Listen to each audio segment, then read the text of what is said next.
Welcome to the future of Israel and the Jewish people. I'm Frank Caporale, your host for tonight. We're here every week with a new chapter. We're right now in the book of Exodus. We're going to be doing Exodus 22. I'm with my good friend, John Genoese. John, how are you? Very well, Frank. Good. Are you excited about Exodus 22? This is all going to be about how to behave in a new society. I certainly am. We're going to see the origins of the evolution of our jurisprudence. We're going to see the incredible nuance of these rules and regulations governing human behavior. It's a very exciting thing. Well, you know, when you take a people who are under slavery out of a civilization and you don't want them to copy that civilization, you bring them to a barren place where there's no outside influence and you provide everything for them, food, water, light, everything. Okay? So it's like going off to college. You know, you're going to be there for a while.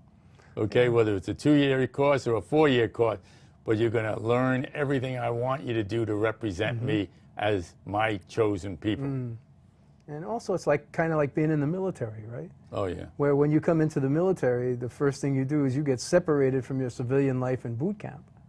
You know, we're going to see that later on when they dress the priest, but we'll go into 22 right now. Yes, sir. Okay. So we begin with Exodus chapter 22. If a man steals an ox or a sheep and slaughters it or sells it, he shall pay 5 oxen for the ox and 4 sheep for the sheep.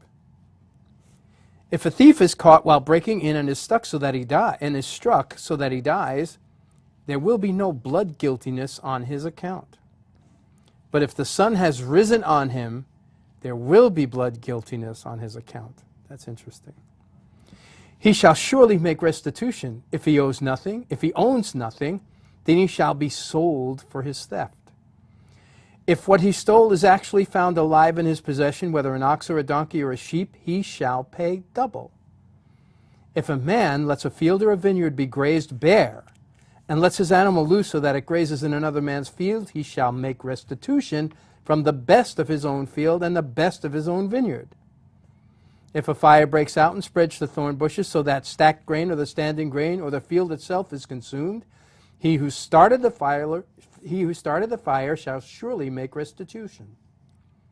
If a man gives his neighbor money or goods to keep for him, and it is stolen from the man's house, well, if the thief is caught, he shall pay double. If the thief is not caught, then the owner of the house shall appear before the judges to determine whether he laid his hands on his neighbor's property. For every breach of trust, whether it is for ox, for donkey, for sheep, for clothing, or for any lost thing about which one says, "This is it," the case of both parties shall come before the judges, and he whom the judges condemn shall pay double to his neighbor. To discourage false accusation. Well, you want to discuss some of what we already read because yes, sir. There's so much here. There is. You know, somehow or another, the world doesn't understand that when God wanted to show us how to be just and fair and how to punish criminals and bring justice down on people as his agents, it's all because of what he gave to the children of Israel. And all our laws, when you think about it, you know, you do something wrong, you pay for it. And today we don't want to do that. We want to be more merciful in God. We don't want to come. Can you imagine if you sold $10,000 and your fine was $20,000? Okay? It would kind of back away, not just a slap on the wrist. It would be a deterrent. Yeah, you know? And so you'd need to take that into consideration. What's coming to you from all of these things? Well, in all of these things, I see mercy. Not just justice, but I see mercy.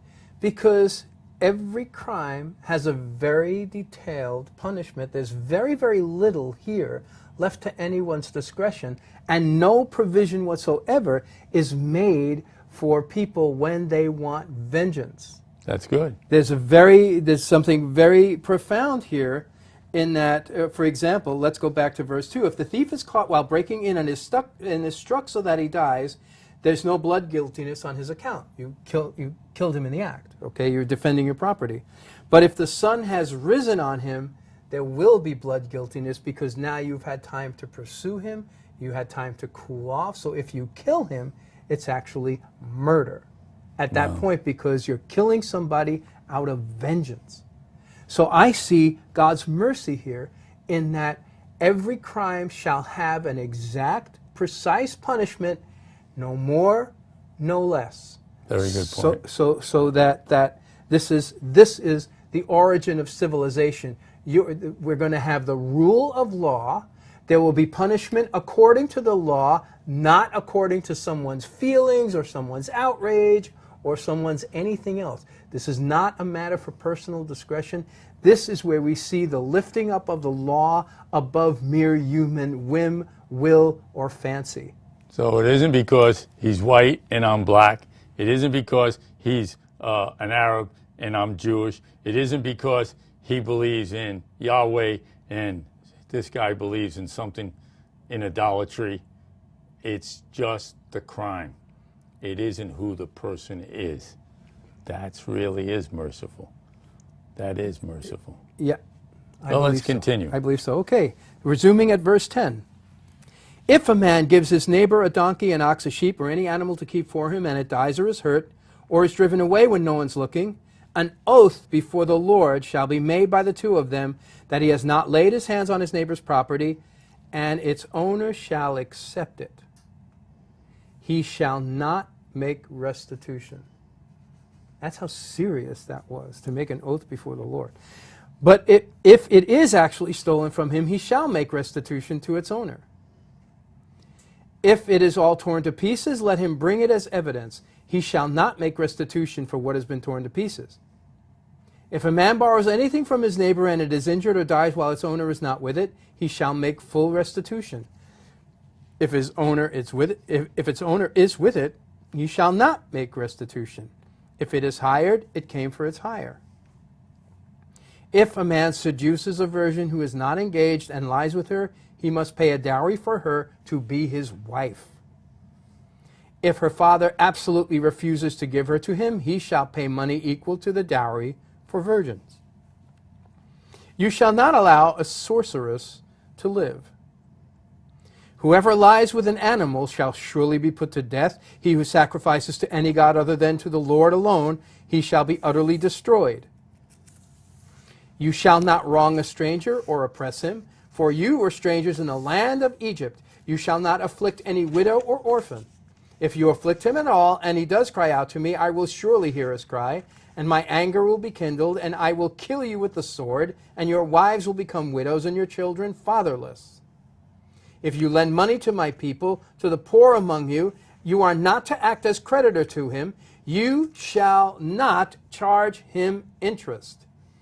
If you ever take your neighbor's cloak as a pledge, you are to return it to him before the sun sets, for that is his only covering. It is his cloak for his body. What else shall he sleep in? And it shall come about that when he cries out to me, I will hear him, for I am gracious. You shall not curse God, nor curse a ruler of your people. You shall not delay the offering from your harvest and your vintage.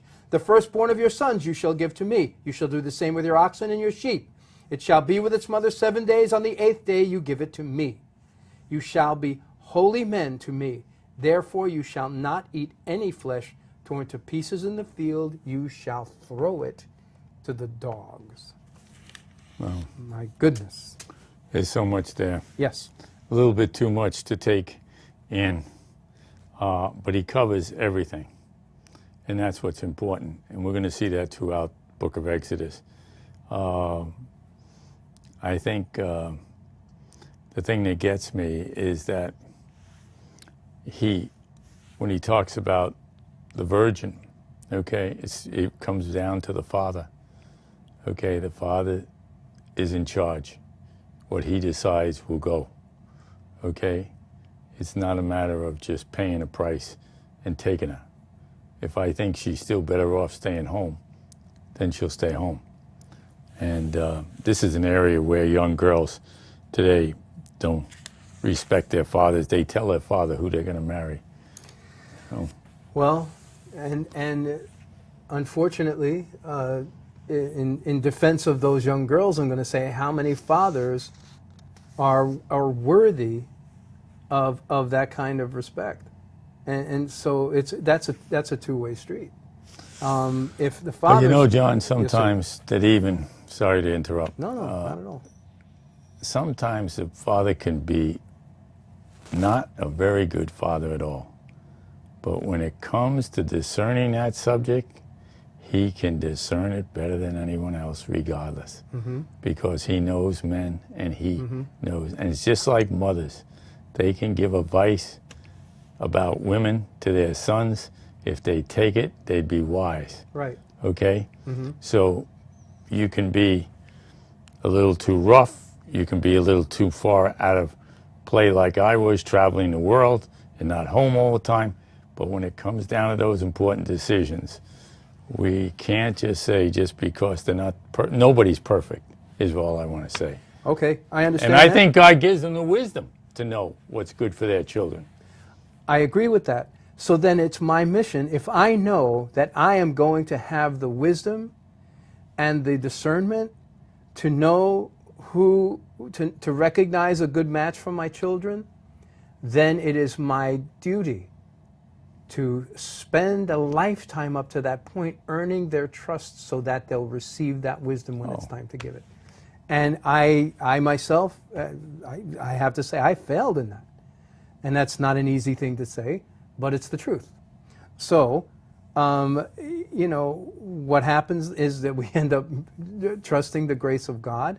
What I see in that is, again, mercy, because it's up to the father, and yet if we notice, remember right? that in the Jewish home, the father is the priest of the house. Oh, I absolutely understand Okay. that. Now, if he absolutely, we could look at verse 17. If her father absolutely refuses to give her to him, he shall pay money equal to the dowry for virgins. So one way or the other, the young lady's honor is going to be vindicated. One way or the other. You know, this is a big problem in society, because there are girls that go to their mother, probably more than anywhere else, and complain about things that are going on. And they kind of, well, okay, we'll avoid that problem. Or, oh, we'll, no. If a child brings a charge against an adult, or even their own brother or cousin, the mother and the father have to meet together with the girl. Then they have to go confront the person along with, if it's an adolescent, their parents. And if it is a crime, they've got to report it to the police.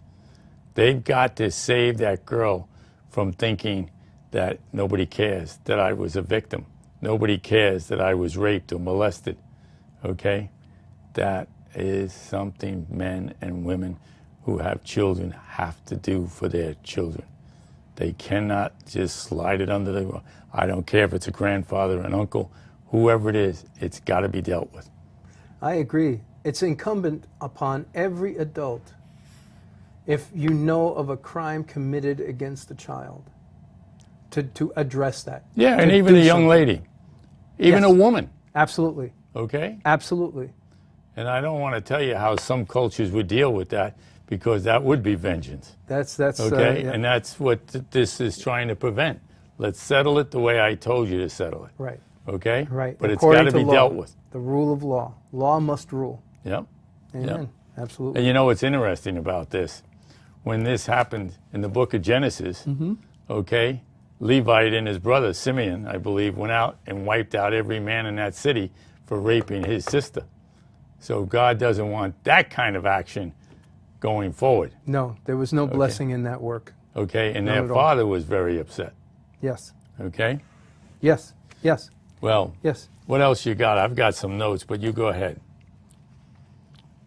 I'm going to pay particular attention to verses 29 through 31. Oh, could we do 21 then before we do that? Oh, yes, of course. Okay, read 21 again to refresh the audience. Verse 21. You shall not wrong a stranger or oppress him, for you were strangers in the land of Egypt. Okay, so this is talking about a foreigner comes in. Okay, now you can probably charge him interest if he needs money. Okay, that's fine, but you can't abuse him. There's also the situation where when someone can't pay a debt, they're sold into sort of slavery for a period of time. So when we read about slaves in the text, now we know where it came. It's like a prisoner in our society. They got a price to pay. It's like debtor's prison. Okay, or in a case where somebody's broke, can't support himself, and he decides to serve for 7 years a master in order to survive. Okay? Right. So, you know, you got to understand what's going on in this society. You just can't, gee, oh, God isn't fair. Oh, I don't understand it. I can't believe God would allow slaves. You got to understand how they got there. They're paying for a crime or a debt. That's right. Okay? That's right. Go ahead now. And look at the mercy around that. Because where else are you going to say, if somebody is a slave, you're a slave for a maximum of 6 years. Yeah. Because in the 7th year, you go free. Yeah. Right? And so there are constraints. Now, if you don't want to go free, you don't have to. But you cannot be kept against your will past 6 years. That's right. Go ahead. What were you going to say? You were going to go on to. In these last three verses of 22, you shall not. But before we move on, one comment. Notice though about you shall not wrong a stranger or oppress him, for you were strangers in the land of Egypt. We understand that, and we know that there's a controversy today about people entering the country illegally and all that sort of thing. So and there are a lot of people with very good hearts would say, well, that's the stranger, we can't oppress them. True, right? That's true. However, right, Israel is being established here as a nation of laws. That's right. Right, and the stranger was expected to keep the law. Sure. The stranger was accepted to obey the law. Right, and so we have to stop and we have to sort of temper our compassion with the knowledge that you come here, you must keep the law. You know, so I mean, I know that that's way outside of our mission, but it's just something to think about. Now, verses 29 through 31. You shall not delay the offering from your harvest or your vintage. The firstborn of your sons you shall give to me. Do the same with your oxen and your sheep. Do not delay. Procrastination, one of your very favorite subjects. But I just do not delay. How many times have I said, oh, you know, God, you have blessed me. I want to say thank you. And then I didn't do it right away. And then something else came along and my thanks were dissipated because I didn't move on that quickly, didn't get a chance to do what I wanted to do. Right? And so that do not delay. And then in verse 31, you shall be holy men to me, therefore you shall not eat any flesh torn to pieces in the field, you shall throw it to the dogs. Now, God expected that as they walked in his ways, there would be no poor among them. He even said that. So there would be no reason for anybody to use as food an animal whose death occurred in uncertain circumstances. So if we look at chapter 22, what we're seeing incredibly is there's a prototype of almost every type of offense that there is in these chapters that we've been covering. It can be extrapolated into an entire system of jurisprudence, even in anticipating events that are not directly documented here. It's just there's a type. The type of thing is represented here, if not the actual thing itself. Well, see, the basis is that he gave them the 10 Commandments. Now these are case laws, okay? Right. These are context. Yes. And all they're doing is reinforce how you execute and expand that commandment. Right. Of thou shalt not steal. Right. Okay? And so there's a case history. We know there's 365 do nots. Okay? Mm-hmm. And of the rest of the 600 and some odd laws is things to do. So, you know, we always think the law only pertains to don't do this, don't do that, don't do that. We'll get into other things that where you're required to do things, okay, on certain ways. So, anyway, I thought that was interesting. And the thing about his cloak, the poor man, he's so poor, he's got to borrow from you something, and now you're going to take away sort of his blanket to sleep in. And in those days, a lot of them didn't have more than one cloak, okay?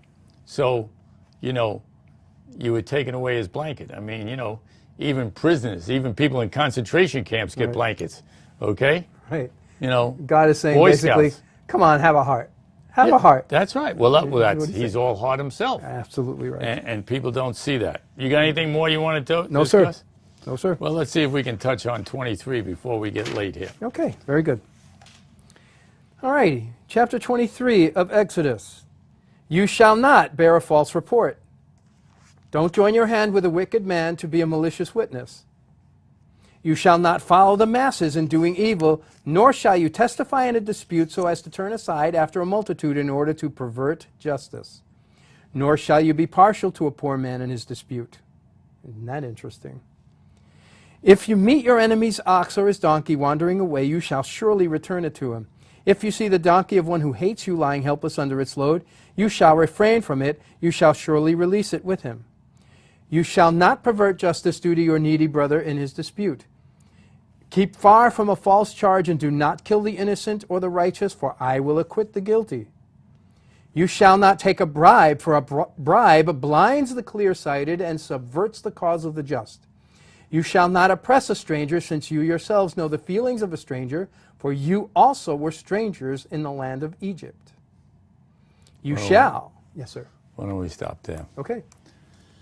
Well, now we're moving into a much more serious area. Okay, we were talking about, you know, making restitution for certain crimes or certain mishaps or insurance problems that we would think about today in modern. Now we're getting into the area of dealing with your enemies, okay? And we know that a New Testament understanding of that is even to love your enemies. And you know, Israel is doing that right now. I mean, they are taking care of the wounded in Syria, Right. Every time left they do and that. right. Every time they do that, they're loving their enemies. They're loving their Absolutely right. enemies. And even some of the leaders of the terrorist groups, their families are coming to Israel to be healed, okay, by their doctors. Ain't that something? Okay, so, you know, they are, in this new movement, really moving closer and closer to what God really intended to in the first place. Might not seem like it on the surface. You know, they say you go to Jerusalem to pray, you go to Tel Aviv for fun. Everything in the world goes on possibly in Tel Aviv in the modern world. But Jerusalem is the Muslims, the Christians, the Jews are all there to pray, okay? Prayer will change the heart of a man if he prays honestly. Not with a laundry list, but search my heart, O Lord. Isn't that what the Psalm says? Exactly. Search my heart, O Lord, so I can prove to be more godlike. What do you got, buddy? Well, when I see these regulations, right? For example, when we talk about, again, you notice the repeating, you shall not oppress a stranger, since you yourselves know the feelings of a stranger, Yep. for you were also strangers in Egypt. What God is not just giving a command, He's also giving you the way in which to fully enter into the experience of the stranger. It's based on empathy. It's easy for us to, and if we're lacking that empathy, it becomes easy to say the law is for us, but for the stranger among us, no. You're not chosen. You're not a part of this nation. But the principle is that God's reign, as we say it, God's reign falls on the just and the unjust. His sun arises on the good and the wicked, and even the wicked get the benefit of His sunshine. Even the wicked eat the produce of the earth. You know, so there's and here, what he's deliberately evoking is that Israel as a nation should remember where they came from. And we know every time we're in synagogue, when we discuss this, that is so prevalent in almost every discussion. The rabbi always brings it up. Well, this is why we believe this, because the Jews were oppressed. They always remember where they came from, and that's one of the loveliest things. And we see the origins of that sentiment. Well, we're coming close to the end of our show, so I want to point out this thing you keep bringing up about the stranger, because I was going to say it earlier. This is why I am so opposed to not legalizing correctly the people who come into this country. Why? Not so much only to protect us from disease and crime and terrorists, but to protect them. Once they come into our land unprotected because they came in illegally, if somebody is abusing them, they can't call the police. They get into human trafficking because they can't get a job. They get into prostitution.